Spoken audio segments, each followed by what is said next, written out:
Bonjour à tous, aujourd'hui on se retrouve pour voir ce que nous avons mangé cette semaine.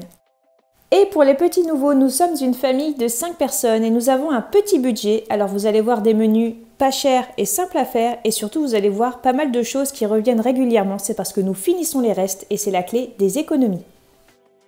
Cette semaine, rien ne s'est passé comme on l'avait prévu, donc parfois j'ai oublié de prendre des photos, notamment les entrées. Donc pour jeudi soir, c'était croque-monsieur avec salade.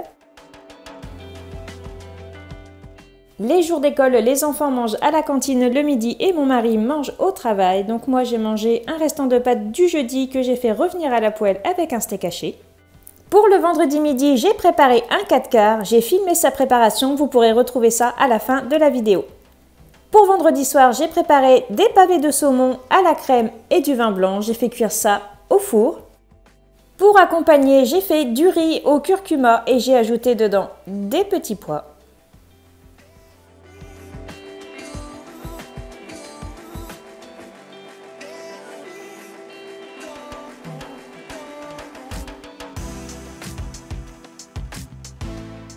Samedi midi, nous n'étions pas chez nous, on a mangé au McDo pour le grand plaisir des enfants et le nôtre aussi. Donc cette dépense a été prévue dans notre budget. Pour samedi soir, c'était reste de riz et saumon pour moi et reste de riz et terrine pour les autres. Pour dimanche midi, il restait un petit peu de sauce avec un petit peu de saumon. Du coup, j'ai mangé ça avec des spaghettis et le restant de la famille a mangé des spaghettis avec de la sauce et de la pancetta. Voici de la salade que j'ai cueillie de mon jardin, donc c'est beaucoup ce qu'on a mangé en entrée. Pour dimanche soir, nous avons mangé des tacos au bœuf.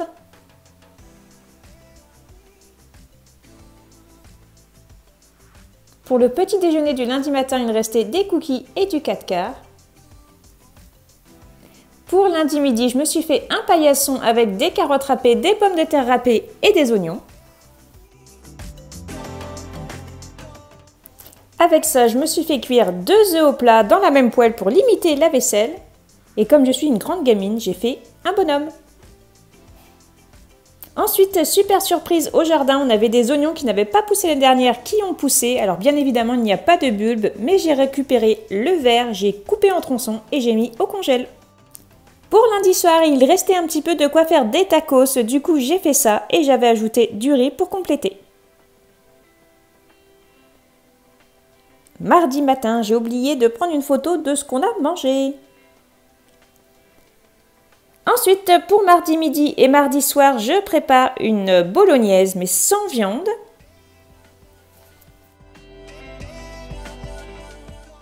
C'est ça aussi, faire des économies, c'est faire avec ce qu'on a. Donc moi j'avais des tomates pelées dans mon congèle, j'avais un fond de purée de tomates, j'ai tout mis là-dedans.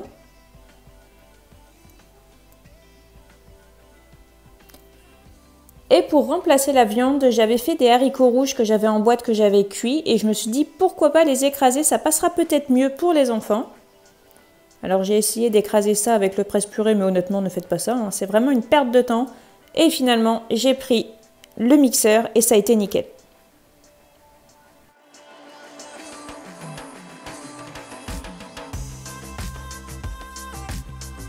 Et pour gagner du temps et faire un petit peu d'économie d'énergie, en fait, j'ai cuit toutes les pâtes pour ce midi et pour ce soir. Comme ça, j'étais tranquille, il n'y avait plus qu'à réchauffer.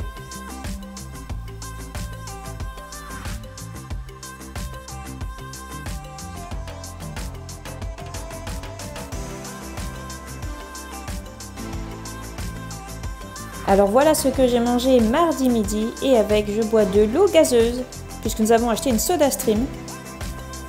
Pour le goûter, vu que papa est rentré et que c'était pas prévu, on est allé à Aldi chercher des beignets et 2 canettes de coca. Oui, oui.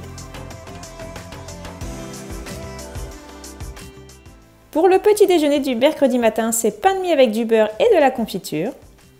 Pour le mercredi midi, c'est des restes avec un steak haché et de la macédoine. Le mercredi soir, j'ai fait de la polenta que j'avais un peu raté, j'avoue, avec des tartines de terrine et du confit d'oignon.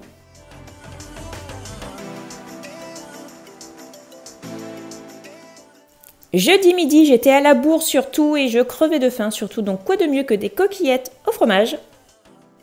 Pour le goûter du jeudi, encore et toujours un 4 quarts, mais c'est parce que vraiment on est tombé amoureux de cette recette-là et ça se garde très bien pour le lendemain. Donc pour faire un 4 quarts, moi j'utilise 5 œufs, mais c'est parce que j'ai un gros moule à cake en fait. Ces 5 œufs, une fois qu'ils sont cassés bien sûr, je les pèse et j'ajoute autant de sucre, autant de farine et autant de beurre. J'ajoute un demi-sachet de levure chimique ou de bicarbonate comme vous avez. Par contre, moi ce que je fais au niveau du beurre, c'est que je mets moitié beurre, moitié crème liquide entière parce que je trouve que la texture est beaucoup plus moelleuse et ça se garde mieux. Mais ça, après, c'est à vous de voir. Mettre en route le batteur alors que la farine n'est pas bien mélangée, c'était pas la meilleure idée que j'ai pu avoir. Mais vous allez voir, j'ai fait pareil avec le beurre.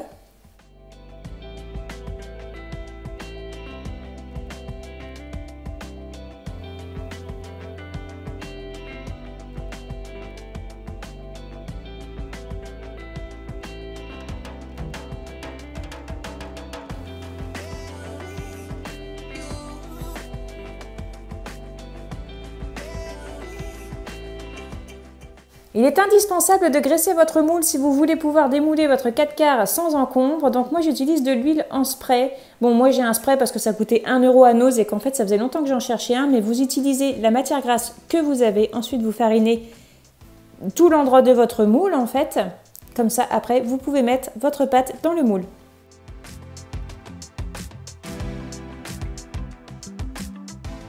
Et ensuite, j'enfourne la préparation dans un four à 155 degrés. Bon, c'est par rapport à mon four parce qu'il a tendance à trop cuire pendant 45 minutes. J'ai pas pensé à prendre de photos et en plus, j'étais tellement fière de moi parce qu'il était même pas trop cuit. Pour jeudi soir, on était vraiment très en retard. Donc du coup, j'ai fait un paillasson pommes de terre, oignons et carottes. Et voilà, c'est la fin de cette semaine de menu économique. J'espère que vous aurez eu du plaisir à le regarder. Je vous souhaite une bonne journée. On se revoit tout bientôt.